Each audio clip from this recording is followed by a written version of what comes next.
আজকে আমরা ইংরেজি রিডিং শেখার আরও একটি নতুন নিয়ম শিখব। আজকে আমরা শিখব জি বর্ণটা কখন গ এর মতো উচ্চারণ করতে হয় সেটা। আমরা জানি যে জি বর্ণটা দুই রকমভাবে উচ্চারিত হতে পারে। একটা হচ্ছে গ এর মতো আর একটা হচ্ছে জ এর মতো। চলো এখন দেখে নেওয়া যাক জি বর্ণটা কখন গ এর মতো উচ্চারিত হয়। নিয়মটা হলো জি এর পরে এ, উ, ইউ বা কোনো একটি কনসোনেন্ট থাকলে অথবা জি বর্ণটা কোনো শব্দের শেষে থাকলে ওই জি বর্ণটার উচ্চারণ সবসময় গ এর মতো হয়। আজকে আমরা এই বিষয়টি বিভিন্ন উদাহরণের মাধ্যমে খুব ভালো করে শিখে নিব। এই নিয়মটি কিন্তু খুবই গুরুত্বপূর্ণ। এই নিয়মটি আমরা সঠিকভাবে জানি না বলেই আমাদের অনেক ইংরেজি শব্দের উচ্চারণ ভুল হয়। কাজেই আমাদের ভুলগুলো সমাধান করার জন্য এই ভিডিওটি মনোযোগ দিয়ে শেষ অবধি দেখতে হবে, ঠিক আছে? আমাদের এই চ্যানেলটিতে ইংরেজি ভাষার সকল নিয়মকে সহজভাবে শেখানো হয়ে থাকে। তাই যারা ইংরেজিটা সঠিকভাবে শিখতে চান তারা অবশ্যই চ্যানেলটি এখনই সাবস্ক্রাইব করে নিন এবং আপনার বন্ধুদের সাথে ভিডিওগুলো শেয়ার করে দিন যাতে তারাও ইংরেজি শিখতে পারে। তো দেখো আমাদের প্রথম উদাহরণ বিআইজি বিগ।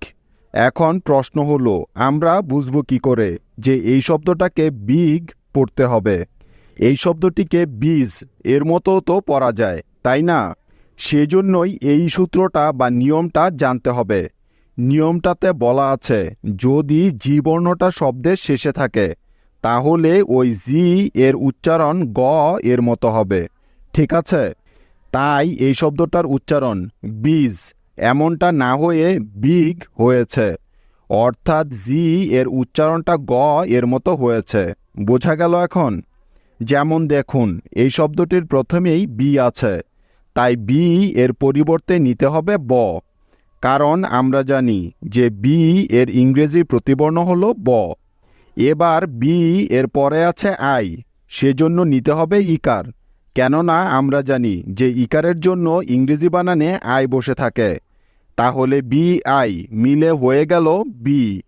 এবার শেষে আছে জি, সেজন্য এই জি এর পরিবর্তে নিতে হবে গ। এই নিয়মটাই তো আমরা এইমাত্র শিখলাম, তাই না? তাহলে বি এর সাথে গ যোগ করে দিলে হয়ে যাবে বিগ, অর্থাৎ বিআইজি মিলে হয়ে যাবে বিগ। বিগ মানে বড়। কি বুঝতে পেরেছ তোমরা? সঠিকভাবে ইংরেজি রিডিং শিখতে হলে এই নিয়মটা কিন্তু তোমাকে খুব ভালোভাবে জানতেই হবে। এবং এই ক্লাসটির শেষে তোমাদের জন্য হোমওয়ার্কও থাকবে, সো ডোন্ট মিস ইট। এই নিয়মের আরও একটি উদাহরণ দেখো, যেমন LEG লেগ। তো দেখো এই শব্দটির প্রথমেই আছে এল, তাই এল এর পরিবর্তে নিব ল। এল এর পরে ই আছে, সেজন্য নিতে হবে একার, তাহলে LE মিলে হয়ে গেল লে। এবার দেখো শব্দটির শেষে জি আছে, তাই এখানে জি এর উচ্চারণটা হবে গ এর মতো, তাই নিয়ে নিলাম গ। সুতরাং LEG মিলে হয়ে গেল লেগ, অর্থাৎ লে এর সাথে গ যোগ করলে হয়ে যায় লেগ। লেগ অর্থ পা, ঠিক আছে? মনে থাকবে তো? এখন চলো দেখে নেওয়া যাক জি এর পরে উ হলে জি এর উচ্চারণ গ হওয়ার কিছু উদাহরণ।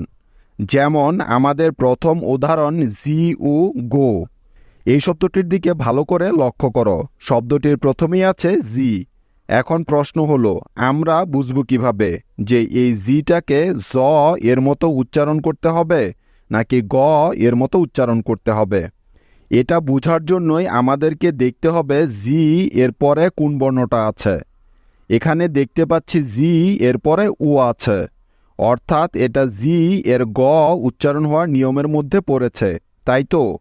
কারণ আমরা জানি যে জি এর পরে উ থাকলে ওই জি এর উচ্চারণ গ হবে, এটাই হলো নিয়ম। সুতরাং জি এর পরিবর্তে এখানে নিতে হবে গ। এবার জি এর পরে আছে উ, সেজন্য উ এর পরিবর্তে নিতে হবে ওকার, কারণ আমরা জানি যে উকারের পরিবর্তে ইংরেজি বানানে উ বসে। তাহলে জি ও মিলে হয়ে যাবে গো, অর্থাৎ গ ওকার গো। গো মানে যাওয়া, ঠিক আছে? এই নিয়মের আরও একটি উদাহরণ দেখে নেওয়া যাক, যেমন GOLD, গোল্ড। তো দেখো, এই শব্দটির প্রথমেই আছে জি, তাই জি এর পরিবর্তে এখানে অবশ্যই নিতে হবে গ। কারণ দেখো, এখানে জি এর পরে উ বর্ণটা আছে, তাই। আর আমরা জানি যে জি এর পরে উ থাকলে ওই জি এর উচ্চারণ গ এর মতো হয়, ঠিক তো? এবার জি এর পরে উ আছে, সেজন্য নিয়ে নিলাম ওকার। তাহলে জি উ মিলে হয়ে গেল গ ওকার গো। তারপরে এল আছে, তাই নিতে হবে ল। সুতরাং GOL মিলে হলো গোল। তারপরে ডি আছে, যার জন্য নিব ড। তাহলে GOLD মিলে হয়ে যাবে গোল্ড। অর্থাৎ গ উকার ল ড একসাথে যোগ করলে হয়ে যায় গোল্ড। গোল্ড মানে স্বর্ণ। বুঝতে পেরেছ? এবার চলো দেখে নেই, যখন জি এর পরে ইউ বর্ণটা থাকে তখন জি এর গ উচ্চারণ হওয়ার কিছু উদাহরণ। যেমন আমাদের প্রথম উদাহরণ GUN, গান। তো দেখো, এই শব্দটির প্রথমেই আছে জি। এখন তোমরা কেউ বলতে পারবে যে এখানে জি এর উচ্চারণটা কার মতো হবে? হ্যাঁ, এখানে জি এর উচ্চারণটা অবশ্যই গ এর মতো হবে। কারণ কি? কারণটা হলো, লক্ষ্য করলে দেখবে যে এখানে জি এর পরে ইউ আছে, তাই। এবার জি এর পরে ইউ আছে, তাই এখানে ইউ এর পরিবর্তে নিতে হবে আকার। কেননা এখানে ইউ বর্ণটা দুটি কনসোনেন্টের মাঝে আছে। যারা এখনও বুঝতে পারোনি যে ইউ বর্ণটি কেন এখানে আকার হলো, তারা অবশ্যই 27 নম্বর ক্লাসটি দেখে নাও, তাহলেই সব বুঝতে পারবে। সুতরাং GU মিলে হয়ে যাবে গা, অর্থাৎ গ আকার গা। এখন শেষে আছে এন, সেজন্য এন এর পরিবর্তে নিয়ে নিলাম ন। তাহলে GUN একত্রে মিলে হয়ে যাবে গান, অর্থাৎ গ আকার ন, গান। গান মানে হলো বন্দুক। বুঝতে পেরেছ? ঠিক এমনই আরও একটি উদাহরণ দেখে নেওয়া যাক, যেমন GULF, গালফ।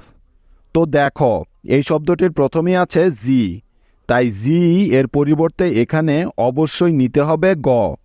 কারণ খেয়াল করে দেখো, এখানে জি এর পরে ইউ আছে। আর আমরা জানি যে জি এর পরে ইউ থাকলে ওই জি এর উচ্চারণটা গ এর মতো হয়, সেজন্য নিয়ে নিলাম গ। তারপরে ইউ আছে, যার জন্য নিতে হবে আকার। কারণ ইউ বর্ণটা এখানে দুটি কনসোনেন্টের মাঝে আছে, তাই। ইউ এর আকার সাউন্ড নিয়ে বিস্তারিত আলোচনা 27 নম্বর ভিডিওটিতে করা আছে, কেউ চাইলে প্লেলিস্ট থেকে দেখে নিতে পারেন। তাহলে GU মিলে হলো গা।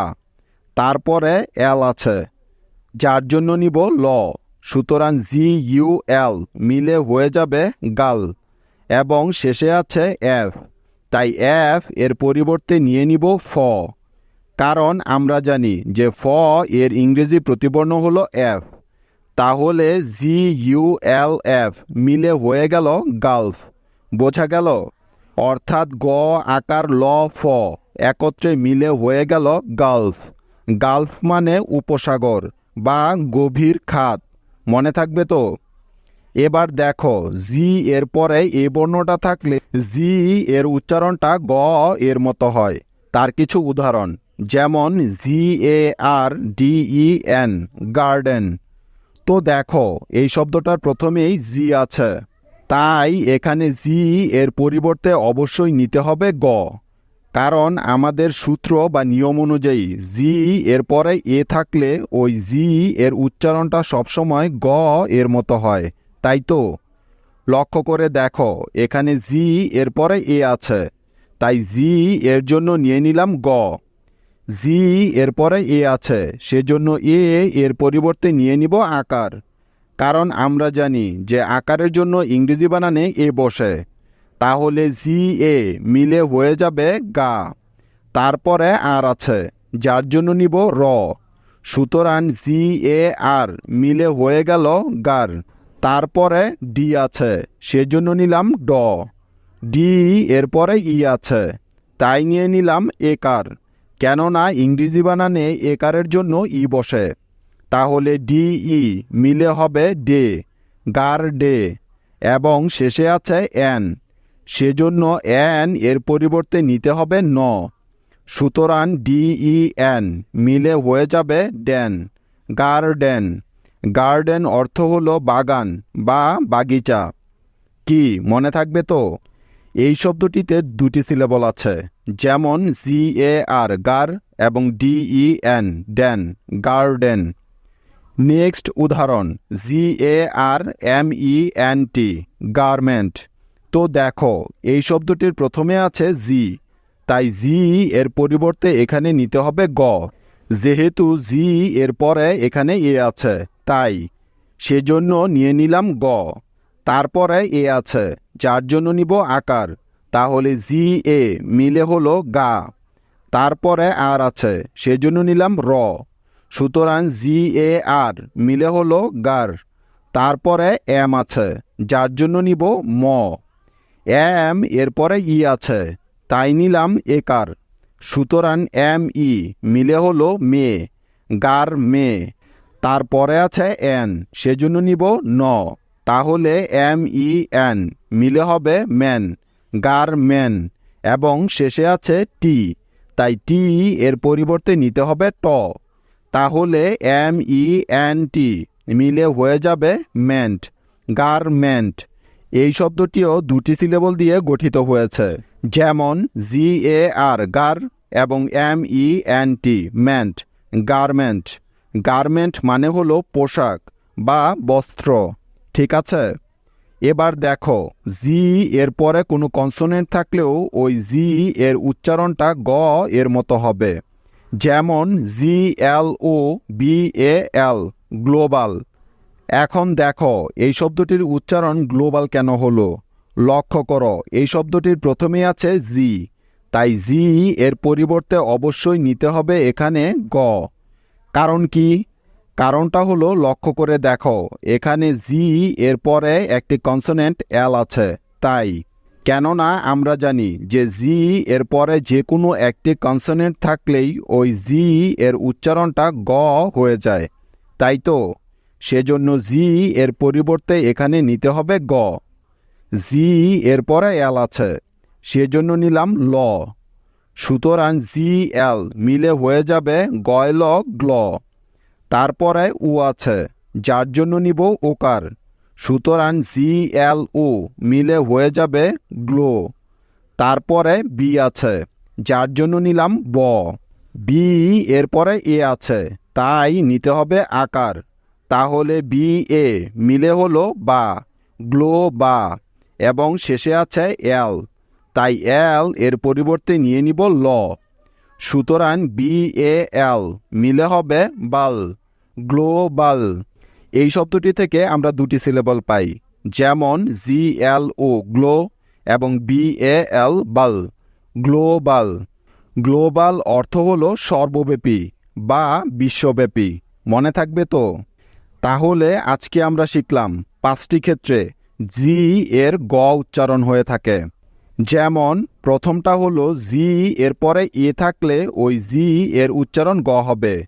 দ্বিতীয়টা হলো জি এর পরে উ থাকলে ওই জি এর উচ্চারণটা গ হবে। তৃতীয়টা হলো জি এর পরে ইউ থাকলে ওই জি এর উচ্চারণটা গ হবে। চতুর্থটা হলো জি এর পরে কোনো কনসোনেন্ট থাকলে ওই জি এর উচ্চারণটা গ এর মতো উচ্চারণ হবে। এবং পঞ্চমটা হলো জি বর্ণটা কোনো শব্দের শেষে থাকলে ওই জি এর উচ্চারণটা গ এর মতো হয়ে যাবে, ঠিক আছে? কি মনে থাকবে তো নিয়মটা? এখন তোমাদের জন্য কিছু হোমওয়ার্ক আছে, যেগুলো তোমাদের আজকের এই নিয়মটা ব্যবহার করে করতে হবে, ঠিক আছে? প্রথম হোমওয়ার্ক DIG। এবার দ্বিতীয় হোমওয়ার্ক GUM। এবং তৃতীয় হোমওয়ার্কটা হলো NEGLECT। এখন তোমাদের কাজ হলো এদের বাংলা উচ্চারণটা লিখে আমাকে কমেন্টে দেখানো। যারা 3 নম্বর হোমওয়ার্কটা সঠিকভাবে করতে পারবে তাদের ইংরেজির লেভেলটা অবশ্যই একটি ভালো পজিশনে আছে বুঝতে হবে।